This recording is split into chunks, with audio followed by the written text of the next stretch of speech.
সাঈদ ইবনে উযাইর রাদিয়াল্লাহু তাআলা তিলাওয়াত ফজরের সালাতের পর আরম্ভ করলেন।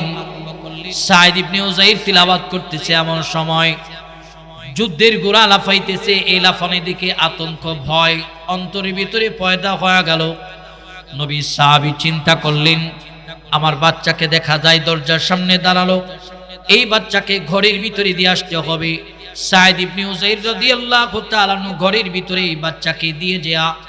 আবার যখন দরজার সামনে দাঁড়ানো মাত্র পরক্ষণেই তিনি আসমানের দিকে তাকালেন। আকাশের দিকে নজর পড়ার পর তাকায় দেখলেন পুরো আকাশটা মেঘাচ্ছন্ন হয়ে সাঈদ ইবনে উযাইরের বাড়ির দিকে নেমে আসতেছে। আল্লাহর পয়গম্বরের সাহাবী সাঈদ ইবনে উযাইরের অন্তরে ভয় ঢুকে গেছে, আতঙ্কিত হয়ে গেল, না জানি আসমান থেকে গজব আসতেছে। এই ভয় আর আতঙ্ক নিয়ে সাঈদ ইবনে উযাইর রাদিয়াল্লাহু তাআলা দৌড়ায়া আল্লাহর পয়গম্বরের কাছে গেছে। যাওয়ার পর আল্লাহর নবীর কাছে বর্ণনা দিয়া বলেন, নবী আমার, আমি তিলাওয়াতরত অবস্থায় ছিলাম, হঠাৎ করে তাকায়া দেখলাম আমার যুদ্ধের সওয়ারিটা লাফাইতেছে। আমি চিন্তা করলাম আমার বাচ্চাটাও আবার দরজার সামনে এসে দাঁড়ালো, এই বাচ্চাকে ঘরের ভিতরে দিয়ে আসি, না হয় বাঁধন ছিঁড়ে আমার এই ঘোড়াটা আমার বাচ্চার উপরে আক্রমণ করতে পারে। এই কারণে আমি ঘরের ভিতরে দিয়ে এসে যখন দরজায় দাঁড়ালাম, তাকায় দেখলাম পুরো আকাশটা মেঘাচ্ছন্ন হয়ে আমার বাড়ির দিকে নেমে আসতেছে। আল্লাহ রাসূল বলেন, সাঈদ তুমি কি তিলাওয়াতরত অবস্থায় ছিল? বলে হ্যাঁ। নবী আমার বলেন, সাঈদ কেন তিলাওয়াত বন্ধ করলা? তুমি যদি তিলাওয়াত বন্ধ না করতা, তোমার এলাকার সব মানুষ দেখতো তিলাওয়াতে কোরআনের কারণে আসমান থেকে আল্লাহ পাক রব্বুল আলামিন রহমত এবং সাকিনা নাজিল করতেছে। সুবহানাল্লাহ। তো তিলাওয়াতে কোরআনের কারণে আল্লাহ তাআলা এলাকার ভিতরে বারাকা দেয়। যে ঘরে তিলাওয়াতে কোরআন আছে এই ঘরের ভিতরে আল্লাহ তাআলা বারাকা দেয়। যে এরিয়ার ভিতরে তিলাওয়াতে কোরআন হয় এই এলাকার এরিয়ার ভিতরে আল্লাহ তাআলা আসমানি রহমত দেয়। অতএব তিলাওয়াতে কোরআনের মূল্য আল্লাহ তাআলার কাছে আছে। ব্যবসায়ী ভাই ব্যবসা আরম্ভ করবেন তো তিলাওয়াতে কোরআন, আজকে ব্যবসায়ী ভাই ব্যবসা আরম্ভ করে তিলাওয়াতে কোরআন নাই, তার ব্যবসা স্টার্ট হয় তো গানের আওয়াজ দেয়া, সকালবেলা গানের আওয়াজ দিয়ে ব্যবসা স্টার্ট করে, তো রাত 10টা 11টা পর্যন্ত গানের আওয়াজ তার দোকানের মধ্যে চলে। এই ব্যবসার ভিতরে আল্লাহ তাআলা বারাকা দিবে না। আল্লাহ তাআলা বলেন, তিলাওয়াতে কোরআনের বরকতে আমি আল্লাহ তাআলা ব্যবসার ভিতরে বারাকা দেব। তিলাওয়াতে কোরআন কি পুরা কোরআনে তিলাওয়াত করতে হবে বিষয়টা এইরকম নয়। আপনি সূরাতুল ফাতিহা পড়েন, সূরাতুল ফাতিহার মাধ্যমে আপনি নামাজ আরম্ভ করেন, আপনি দোকান আরম্ভ করেন, সূরাতুল ফাতিহার মাধ্যমে আপনি দোকান আরম্ভ করেন, তো আল্লাহ তাআলা এই বরকত দিবে। আপনি চাকরিজীবী, চাকরি করেন, তো তিলাওয়াতে কোরআন পুরা কোরআন যে তিলাওয়াত করতে হবে বিষয়টা এরকম নয়। অল্প পারেন অল্প করেই আপনি তিলাওয়াত আরম্ভ করেন, আপনার কর্মের ভিতরে আল্লাহ তাআলা বারাকা দেবে। এক কথায় এই কোরআনের সাথে যাদের সম্পর্ক, আল্লাহ বলেন তারা দামি মানুষ। কারণ আসমানের নিচে জমিনের উপরে আল্লাহর যত সৃষ্টি আছে সবচেয়ে দামি সৃষ্টি হলো আল কোরআন। আল কোরআনু আহাব্বু ইলাল্লাহি মিনাস সামাওয়াতি ওয়াল আরদ। আল্লাহর সৃষ্টির মধ্যে সবচেয়ে দামি বস্তু হলো আল কোরআন। আর কোরআনের সাথে যাদের সম্পর্ক, আল্লাহ বলেন এরা আমার কাছে দামি মানুষ। জোরে বলুন আল্লাহু আকবার। এরা দামি মানুষ। দুনিয়া তো তারা সম্মানিত, পরকালও তারা সম্মানিত। প্রিয় ভাইয়ের আমার, আল্লাহ রাসূল আমার তিলাওয়াত কিন্তু হাদিসের ভিতরে বলে হাফেজে কোরআনের মূল্যায়ন কত, যাদের সিনার ভিতরে আল্লাহর 30 পারা কালাম আছে এদের মূল্যায়ন কত। হাফেজে কোরআনকে ময়দানে মাহশারে আল্লাহ রাসূল বলেন, আল্লাহ তাআলা বলবেন পড়তে দেখো, ইকালু লি সাহিবিল কোরআন, সাহেবে কোরআন যারা এদেরকে আল্লাহ তাআলা বলবেন পড়তে থাকো আর উঠতে থাকো। যেখানে তোমার পড়া শেষ হবে ওখানেই তোমার মাকাম হবে। তো কোরআনের 6666 আয়াত তিলাওয়াত করবে। হাফেজে কোরআনের মাকাম আর ইজ্জত সম্মানের জায়গা হবে ওই স্তরে।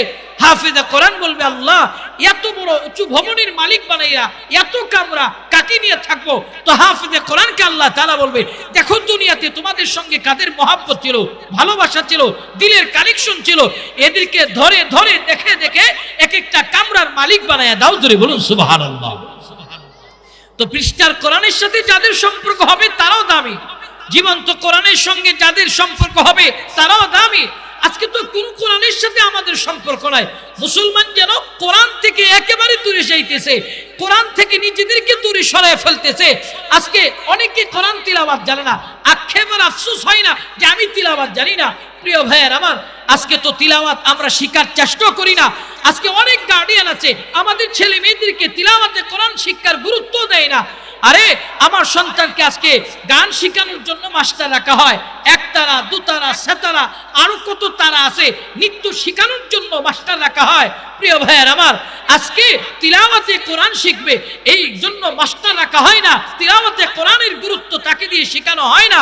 প্রিয় ভাইয়ের আমার, আজকে আমার কাছে বাদ্যযন্ত্র শেখানোর গুরুত্ব আছে, অথচ আল্লাহর দামি সৃষ্টি হলো আল কোরআন। আল্লাহ তাআলার কাছে সবচেয়ে প্রিয় আল কোরআন। এই তিলাওয়াতে কোরআন শেখানোর গুরুত্ব আজকে আমাদের মুসলমানদের মধ্যে নাই। না থাকার কারণে আমাদের ঘরে বাড়িতে সব জায়গায় আমাদের বিভিন্ন আযাব মুসিবত যেন গ্রাস করতেছে। এটাই তো প্রমাণ করে কোরআন থেকে যারা নিজেদেরকে দূরে সরায় নেয় এদের উপরে আল্লাহর মুসিবত, আল্লাহর আযাব আর গজব, আল্লাহর লানত পতিত হয়। প্রিয় ভাইয়ার আমার, স্পেনের ইতিহাস তালাশ করলে দেখা যায় খলিফা ওয়ালিদ বিন মালিকের শাসন আমলে রাজা রোডারিকের 1 লক্ষ সৈন্যের মোকাবেলায় তারিক বিন জিয়াদ মুসলিম 12,000 সৈন্য নিয়ে স্পেন বিজয় করেছিলেন। স্পেনের শাসন ক্ষমতায় ছিলেন মুসলমান। 800 বছর মুসলমান স্পেনকে শাসন করেছে। 800 বছরের পরের ইতিহাস কি? মুসলমান যখন নিজেদেরকে কোরআন থেকে দূরে সরাইতে আরম্ভ করলেন, ইসলাম থেকে দূরে সরাইতে আরম্ভ করলেন, স্পেনের ইতিহাস পড়লে বোঝা যায় রানী ইসাবেলার শাসন আমলে 7 লক্ষ মুসলিমদেরকে একসাথে তালাবদ্ধ করে আগুনে পুড়িয়ে স্পেনের শাসন ক্ষমতা থেকে মুসলমানদের নামটাকে চিরতরে মুছিয়ে ফেলা হলো। প্রিয় ভাইয়ের আমার, আজকে যেন সেই ইতিহাস ইতিহাসগুলি যেন আমরা স্মরণ করতেছি। আজকে আমাদের মুসলমানরা কোরআন থেকে দূরে যাইতেছি, দিন থেকে দূরে যাইতেছি। কোরআন শিক্ষার গুরুত্ব আজকে মুসলমানের ছেলে মেয়ের কাছে নাই। মুসলমান নিজের ছেলে মেয়েদেরকে কোরআন শিক্ষার গুরুত্ব বোঝায় না, যার দরুন বিভিন্ন আযাব আর গজব আমাদেরকে ধেয়ে আসতেছে। সব আমাদের হাতের কামাই। জহারাল ফাসাদু ফিল বাররি ওয়াল বাহরি বিমা কাসাবাত আইদিন নাস। জলে স্থলে যত আযাব গজব আছে সব আমাদের হাতের কামাই। প্রিয় ভাইয়ের আমার, এই কারণে দামি বস্তু হলো আল কোরআন। এই যে আমাদের মারকাজুল ফুরকান মাদ্রাসা, এই মাদ্রাসায় তিলাওয়াতে কোরআন হয়। তিলাওয়াতে কোরআনের কারণে আমাদের এই এলাকার আযাব গজবকে আল্লাহ তাআলা উঠায় আনে। এটা আমাদের জন্য খুশনসিবের বিষয়, আমাদের জন্য ভাগ্যের বিষয়। কিন্তু আজকে আমাদের কাছে তিলাওয়াতে কোরআনের গুরুত্ব নাই, অথচ আল্লাহ তাআলার কাছে এই কোরআন হলো দামি কোরআন। আল্লাহ তাআলার কাছে ওই জাহানের সবচেয়ে দামি বস্তু আল কোরআন। ইমাম শাফি রাহমাতুল্লাহ আলাইহির জামানায় এক যুবক বিবাহ করলেন। বিবাহ করার পর ছেলে মেয়ে হয় না। ছেলে মেয়ে না হওয়ার পর সব সময় সে আল্লাহ তাআলার কাছে দোয়া করে, আল্লাহ যদি আমাকে ছেলে মেয়ে দাও তো আমি তার ইহ জগতের সবচেয়ে দামি দৌলত দেব, দামি বস্তু দেব। এই বলে বলে বলে বলে আল্লাহ তাআলার কাছে দোয়া করেন। আল্লাহ তাআলার কাছে দোয়া করেন। কিছুদিন পর আল্লাহ তাআলা তার উরুশে তার বিবির রেহেমে মেয়ে বাচ্চা পাঠালেন। তো গর্ভ থেকে মেয়ে বাচ্চা ভূমিষ্ঠ হওয়ার পর মেয়ে বাচ্চাকে লালন পালন করলেন, বিবাহর উপযুক্ত হলেন। বিবাহ বন্ধনে আবদ্ধ করবে এমন সময় অন্তরের মধ্যে ঘুরপাক খাইতেছে, আমি যে দোয়া করতাম, আল্লাহ আমার ছেলে দাও, মেয়ে দাও, যেটাই দাও না কেন তারে আমি ইহ জগতের সবচেয়ে দামি দৌলত দেব। তো ইহ জগতের সবচেয়ে দামি দৌলত কি আমার জানা নাই। ইমাম শাফি রাহমাতুল্লাহ আলাইহির দরবারে গিয়া বলেন, শাফি আপনার কাছে আসছি একটা জিনিস জানার জন্য। কি জানবার চাও? হে ইমাম শাফি, আমি বিবাহ করার পর অনেক দিন যাবত ছেলে মেয়ে হয় না। আমার মান্য ছিল আমার গর্ভ থেকে যদি বিবির গর্ভ থেকে ছেলে মেয়ে উভয় যেটাই হয় আমি তার ইহ জগতের সবচেয়ে দামি দৌলত দেব। কিন্তু ইহ জগতের সবচেয়ে দামি দৌলত আল্লাহ তাআলার কাছে কি আমার জানা নাই? আপনি যদি আমাকে বলতেন আমার মান্যতটা পুরা করে দিতাম। ইমাম শাফি রাহমাতুল্লাহ আলাইহি বলে, শোনো, আল্লাহ তাআলার কাছে ইহ জগতের সবচেয়ে দামি দৌলত হলো আল কোরআন। তুমি তোমার মেয়েকে বিবাহ বন্ধনে আবদ্ধ করার পর একজিল কোরআন তারে হাদিয়া দিয়া দাও, এতে করে তোমার মান্যত পুরা হয়ে যাবে। জোরে বলুন সুবহানাল্লাহ। এতে করে তোমার মান্যত পুরা হবে। দেখেন, ইহ জগতের সবচেয়ে দামি দৌলত আল কোরআন। তো কোরআনের সাথে যাদের সম্পর্ক এরা আল্লাহ তাআলার কাছে সবচেয়ে দামি মানুষ হয়। আমরা তো অনেক সময় মনে করি যে মাদ্রাসায় কোরআন শিক্ষা দিব, ছেলেকে মাদ্রাসায় পড়াবো, সে মাদ্রাসায় পড়লে হাফেজ আলিম হইলে সে নিজে খাইব কি আর আমাদের কি খাওয়াইব কি। অনেক সময় আমাদের এই চিন্তা চেতনা থাকে। প্রিয় ভাইয়ের আমার, আল্লাহ তাআলা হলো রাজ্জাক, রিজিকের ফয়সালা আল্লাহ তাআলা করেন। আল্লাহ তাআলা একজন মানুষের রিজিকের ফয়সালা পৃথিবীতে পাঠানোর 50,000 বছর আগে করেছে। আপনি কারো রিজিক নিয়ে টেনশন করা লাগবে না। আল্লাহ তাআলা বলেন ওয়ামা মিন দাব্বাতিন ফিল আরদি ইল্লা আলাল্লাহি রিজকুহা, পুরো পৃষ্ঠে বিচরণকারী যত প্রাণী আছে আল্লাহ তাআলা বলেন সকল প্রাণীর রিজিকের দায়িত্ব, রিজিকের জিম্মাদারি নিয়েছে আমি আল্লাহ পাক রব্বুল আলামিন। কিন্তু আজকে আমরা রিজিক নিয়ে টেনশন করি যে মাদ্রাসায় পড়াইলে সে নিজে খাবে কি, আমাদেরকে খাওয়াবে কি, এই টেনশন করি না।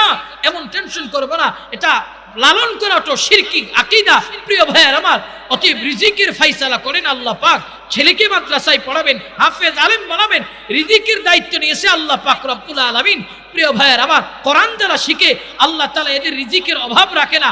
দিন যারা শিখে, ইসলাম যারা শিখে, যারা দ্বীনের জ্ঞান অর্জন করে আল্লাহ তাআলা এদেরকে নির্বাচিত করেছেন।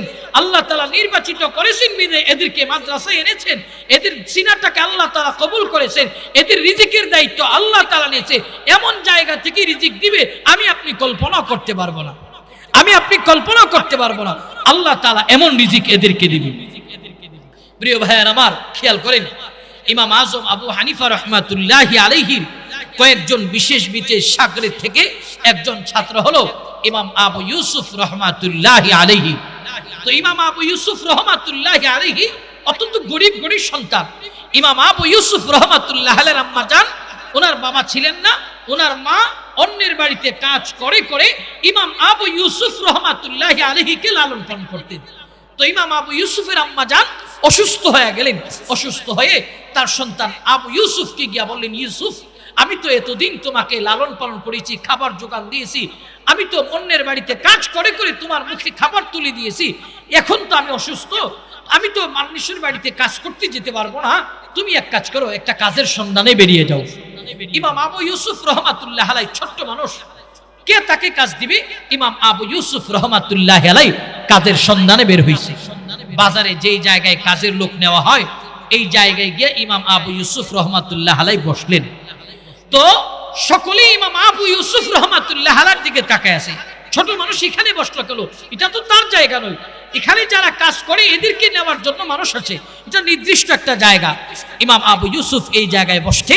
তো ইমাম আজম আবু হানিফা রাহমাতুল্লাহি আলাইহি ইমামুদ দুনিয়া এই রাস্তা দিয়া পথ চলতেছে। ইমাম আজম আবু ইউসুফ রাহমাতুল্লাহি আলাইহিকে দেখার পর তো মায়ার পয়দা হয়েছে, তার দিকে তাকায় আছে। কাছে গিয়া জিজ্ঞেস করলেন, কি তোমার নাম? আমার নাম আবু ইউসুফ। এখানে বসা কেন? এই জায়গাটা তো তোমার জন্য নির্দিষ্ট নয়, এখানে যারা কর্ম করবে, কাজ করবে, এদের জন্য জায়গাটা নির্ধারিত, তুমি এখানে বসা কেন? তো ইমামুদ দুনিয়া ইমাম আজমের জবাব, প্রশ্নের জবাবে ইমাম আবু ইউসুফ রাহমাতুল্লাহ আলাইহি চোখের পানি ছেড়ে দিয়া বলেন, এই জায়গায় আমি বসা এর একমাত্র কারণ হলো আমার মা অন্যের বাড়িতে কাজ করে করে আমাকে লালন পালন এতদিন করত। আমার মা অসুস্থ হয়ে গেছে, আমার মা আমারে পাঠাইছে একটা কাজের সন্ধানে, কাজ তালাশ করার জন্য আমি আসলাম।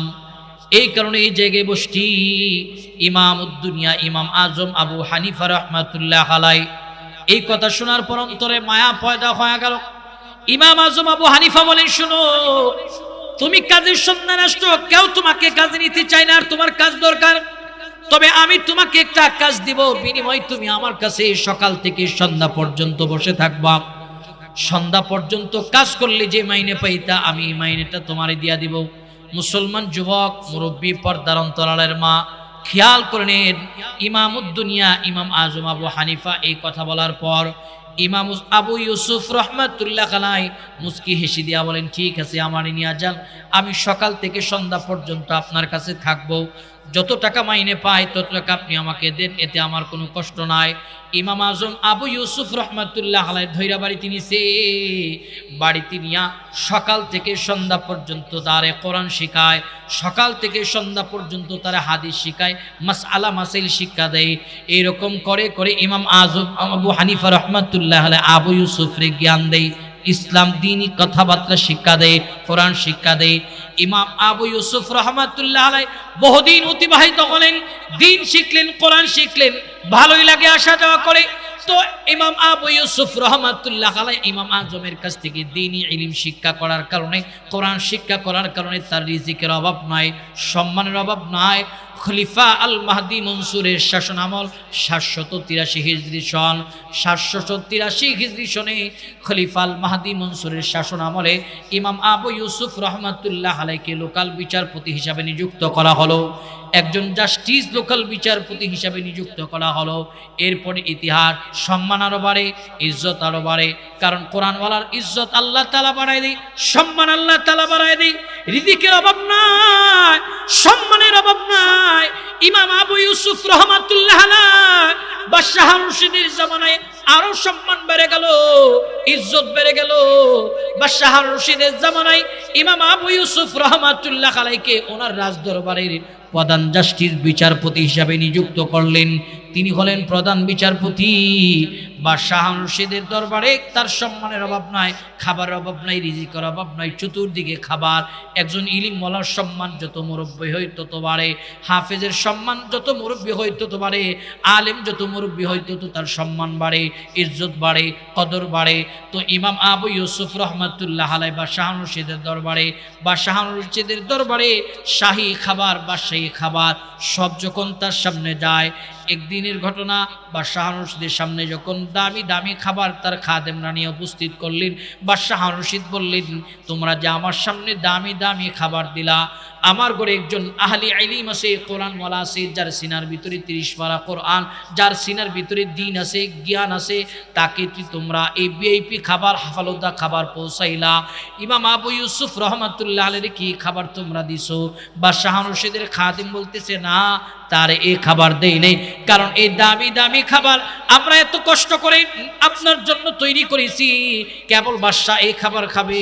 এই কথা বলার পর বাদশাহ রশিদ বললেন, শোনো, সে একজন আহলি ইলম, তার কাছে ইলম আছে, জ্ঞান আছে, কোরআন আছে, আমারে তোমরা আজ থেকে একটা ফলদা দিবা, আগে যে আমারে 2টা ফলদা দিবা, আজ থেকে আমারে একটা ফলদা দিবা। আর ইমাম আবু ইউসুফ যে আহলি ইলম, তার ভিতরে ইলম আছে, তারে আজ থেকে প্রতিদিন রাত্রে 2টা ফলদার ব্যবস্থা করবা। সুবহানাল্লাহ। তো ইলম ওয়ালার সম্মান, ইজ্জতকে আল্লাহ তাআলা মূল্যায়িত করেছে। আল্লাহ তাআলা রব্বুল আলামিন ইলম ওয়ালা, ইলম শিক্ষা করার কারণে সম্মান বাড়াই দিয়েছে।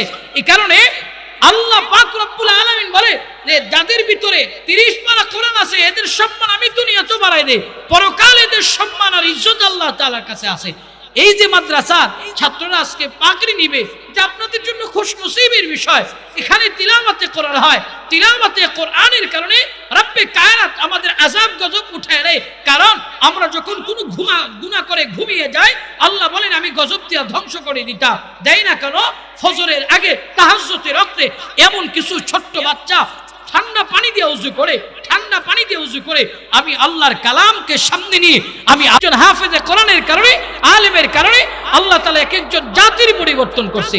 অতএব এই মাদ্রাসায় যারা হাফেজ হবে, আপনাদের এই এলাকা থেকে যারা হাফেজ হবে, তারা দূর দূরান্তে গিয়ে কোরআনের রোশনি ছড়াবে, কোরআনের জ্ঞান ছড়াবে, মানুষের কাছে কোরআনের জ্ঞান ছড়াবে।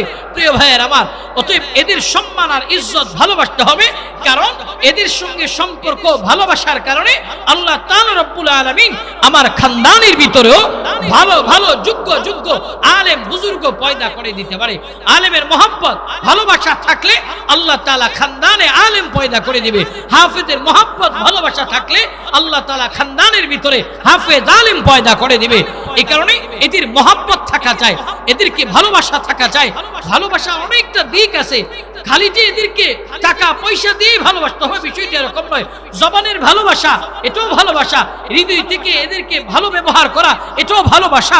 এই ভালোবাসার কারণে হতে পারে আল্লাহর জান্নাত পর্যন্ত আমি পৌঁছতে পারি। তো আল্লাহর জান্নাতে যাওয়া সকলেরই ইচ্ছার চাহাত। তো আল্লাহর জান্নাতে যাব যদি দুনিয়াতে আমাদের সম্পর্ক কোরআনের সঙ্গে হয়, কোরআন আমাদেরকে গাইডলাইন করে করে আল্লাহর জান্নাত পর্যন্ত নিয়ে যাবে। জোরে বলুন সুবহানাল্লাহ। আল্লাহর জান্নাত পর্যন্ত নিয়ে যাবে। এই কারণে দোস্ত, কোরআন ওয়ালার কারণে আল্লাহ তাআলা যুগে যুগে জাতির পরিবর্তন করেছে। ইতিহাসের পাতায় পাওয়া যায় যে চতুর্দিকে আমাদের এশিয়া মহাদেশের ভিতরে ছোট্ট একটা রাষ্ট্র রয়েছে, চতুর্দিকে যার দ্বীপ, দরিয়া, সমুদ্র, চতুর্দিকে পানি আর পানি, মাঝখানে ছোট্ট একটা দ্বীপ যার নাম হলো মালদ্বীপ। ইতিহাসের পাতায় পাওয়া যায় মালদ্বীপে কোনো নবীও যায় নাই, রাসূলও যায় নাই, সাহাবা মাইন্দের জামাত যায় নাই। এই মালদ্বীপে আল্লাহ তাআলা দ্বীন প্রচার করলেন কার মাধ্যমে? যে মালদ্বীপে আল্লাহ তাআলা দ্বীন প্রচার করলেন একজন হাফেজে কোরআনের মাধ্যমে। প্রিয় ভাইয়ের আমার, আল্লামা ইবনে বতুতা রহমাতুল্লাহি আলাইহি, যিনি মরক্কোর একজন সফরবিদ, তাম পৃথিবী যিনি ভ্রমণ করেছে, আমাদের বাংলাদেশেও তিনি এসেছে, যার নাম হলো আল্লামা ইবনে বতুতা রহমাতুল্লাহি আলাইহি। ইবনে বতুতা রহমাতুল্লাহি আলাইহি তার সফরনামা ইবনে বতুতায় লিখেন, মালদ্বীপে যখন সফরে গেলেন, গিয়ে দেখলেন মসজিদে আজান হয়, আজান হওয়ার পর মানুষ ছোটে ছোটে নামাজের দিকে আসে, মসজিদে আসে। তো একজন মুরব্বিকে জিজ্ঞেস করলেন, বাবা আপনাদের এলাকায় তো কোনো নবী আসে নাই, রাসূল আসে নাই, সাহাবায়ে কেরামের জামাত আসে নাই, এই দ্বীপের মধ্যে আপনাদের কাছে ইসলাম কে প্রচার করলো? মুরব্বি বললেন, শোনেন, আরবের একটা বণিকদের কাফেলা, ব্যবসায়ী কাফেলা, এই আরবের কাফেলা এই সমুদ্র দিয়ে যাচ্ছিলেন, কাফেলার জাহাজ ঝড়ের কবলে পড়ে ছন্ন বিচ্ছিন্ন হয়ে গেল। ছন্ন বিচ্ছিন্ন হওয়ার পর সবাই মারা গেল, কেবলমাত্র একজনকে আল্লাহ পাক রব্বুল আলামিন বাঁচায়া আমাদের মালদ্বীপের কিনারে হাজির করলেন। ইতিহাসের পাতায় তার নাম লেখা হয় হাফেজ আবুল বারাকাত রহমাতুল্লাহি আলাইহি। তিনি একজন হাফেজে কোরআন। তো আবুল বারাকাত রহমাতুল্লাহি আলাইহি মালদ্বীপের কিনারায় আসা লাগলেন। লাগার পর কেউ মালদ্বীপের মানুষ, তার ভাষা বোঝে না, তিনিও কারো ভাষা বোঝে না, তিনি আরবের মানুষ। তো বহুদিন মালদ্বীপে তিনি থাকলেন। থাকার পর কিছু মানুষের ভাষা তিনি বোঝেন, তার ভাষাও কিছু মানুষ বোঝেন। প্রিয় ভাইয়ের আমার, তো হাফেজ আবুল বারাকাত রহমাতুল্লাহি আলাইহি একজন বৃদ্ধা মহিলার গড়ে গিয়ে আশ্রয় চাইলেন। মহিলা বলতেছেন, আমার স্বামী নেই, একটা মেয়ে, আমি নিয়ে কোনো মতে চলি, আমি খাইতে পারি না, চলতে পারি না, তোমাকে জায়গা দিলে খাবার দিব কোত্থেকে? আমি তো ঘুমাইবার জায়গা না, তোমাকে জায়গা দিব কোত্থেকে? হাফেজ আবুল বারাকাত বলেন, আমাকে একটু ঠাঁই দেন, আপনি আমার খাবারের টেনশন করতে হবে না, আমি আমার খাবারের টেনশন করব।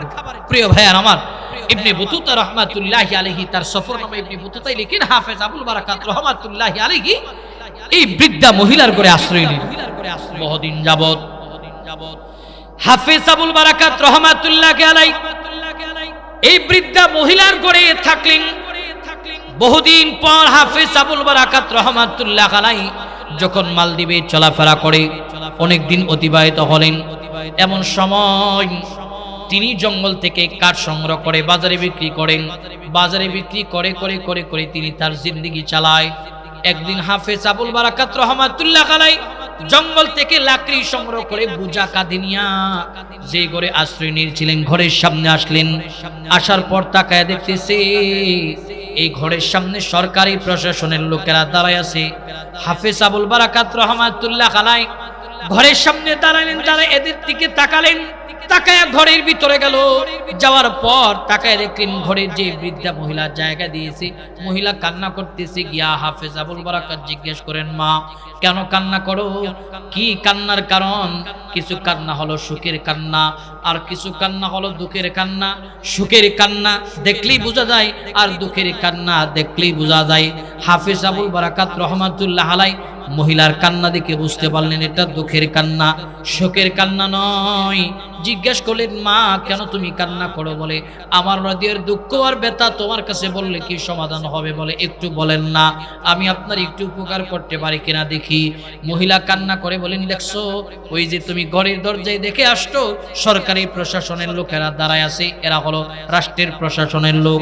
এই যে স্বর্ণ অলংকারগুলি আমার সামনে রাখা হলো, এই স্বর্ণ অলংকারগুলি এই জন্য দেওয়া হলো কারণ আমাদের মালদ্বীপের একটা নিয়ম আর প্রথা চালু আছে।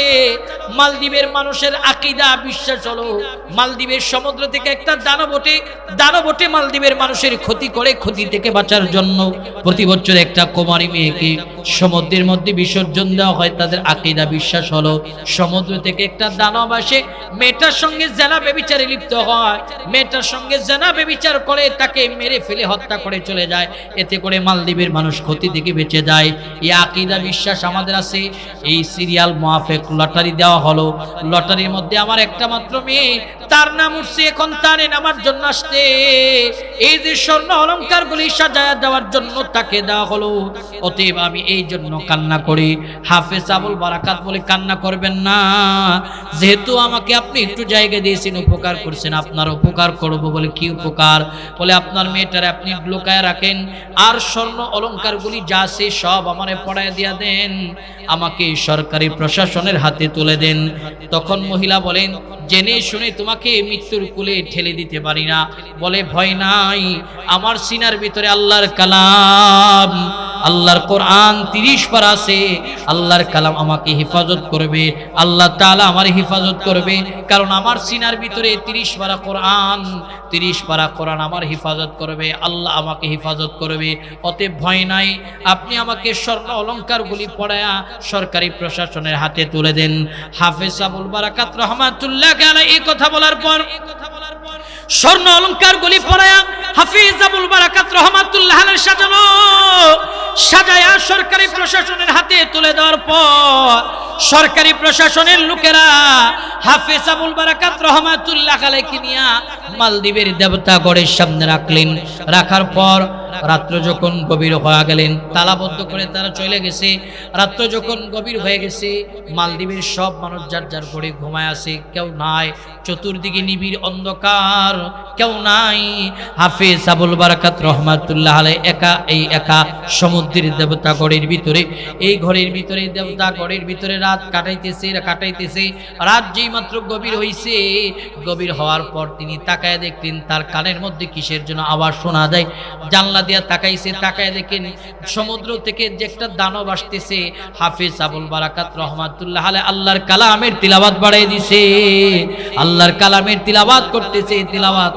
তিলাওয়াতের কারণে দানবটা যেই দিকে এসেছিলেন ওই দিকে চলে গেলেন।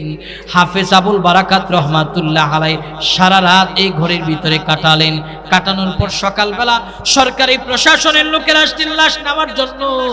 এসে দেখেন ছোট্ট একটা মানুষ, বালক মানুষ খেলাধুলা করে। এই দৃশ্য দেখে সরকারি প্রশাসনের লোকেরা বলেন, কে তুমি?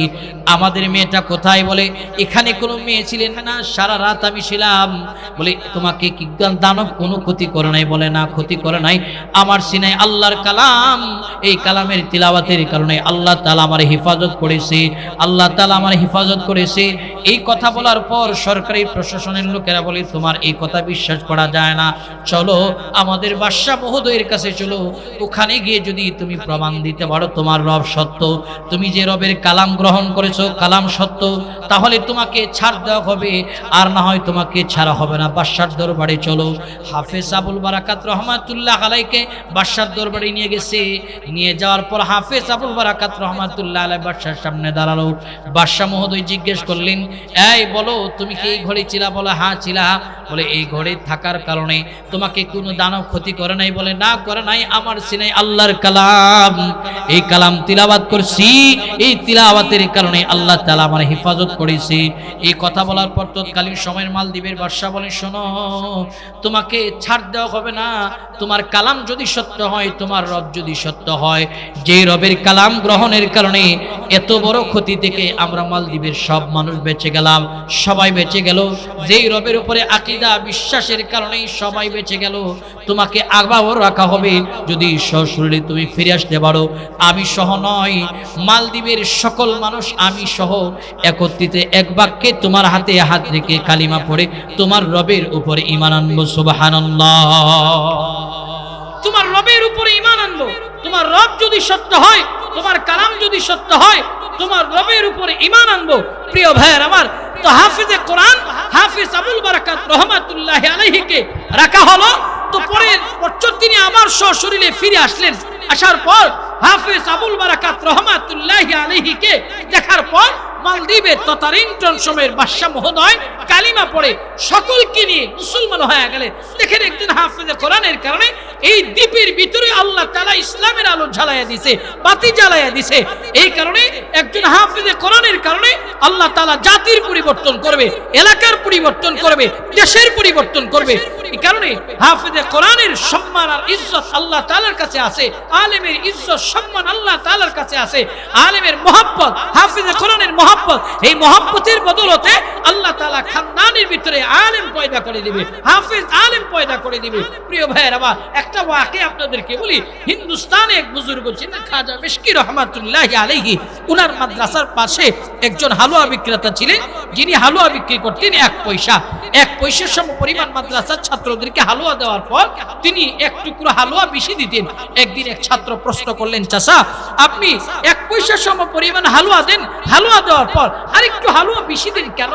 আপনার কি লস হয় না? হ্যাঁ। তখন তিনি বললেন, দেখো আমার লস হয়, কিন্তু আমি তোমাদেরকে মহব্বতের জায়গা থেকে দেই। কেন দেন? আমার স্ত্রী সন্তান সম্ভব, আমার স্ত্রীর গর্ভে যদি কোনো ছেলে সন্তান হয় আমি তোমাদের মতন মাদ্রাসায় পড়াবো, এই মহব্বতের জায়গা থেকে তোমাদেরকে একটু হালুয়া বেশি দিই। প্রিয় ভাইয়ের আমার, এই হালুয়াওয়ালার যখন একদিন বাড়িতে গেলেন, বাড়িতে যাওয়ার পর তার বিবি ঈশা বলতেছেন, স্বামী আমার, আমি একটা খুব দারুণ স্বপ্ন দেখছি। বলে কি স্বপ্ন? বলে আমি ঘুমের ঘরে মুনাজাত করতেছি, মুনাজাতের মধ্যে আমি তাকায় দেখলাম একজন বুজুর্গের চেহারা বাইসা উঠছে। তো এই স্বপ্নের তাবিরটা কি হতে পারে? কই তাবির আমি করব না, খাজা মিশকি রহমাতুল্লাহি আলাইহির কাছে যাব। খাজা মিশকি রহমাতুল্লাহি আলাইহির কাছে গেছে, গিয়া বলেন, খাজা আমার স্ত্রী এই স্বপ্ন দেখছে, তিনি মুনাজাত করতেছি ঘুমের ঘরে, মুনাজাতে একজন বুজুর্গের চেহারা বাইসা উঠছে। তখন মিশকি রহমাতুল্লাহি আলাইহি বলে, তোমার স্ত্রী কি সন্তান সম্ভব? বলে হ্যাঁ। বলে শোনো, তোমার স্ত্রীর গর্ভ যে সন্তান আছে সে দুনিয়াতে আসবে, আল্লাহ তাআলা তারে যুগের শ্রেষ্ঠ বুজুর্গ আলিম হিসাবে কবুল করবে। সুবহানাল্লাহ।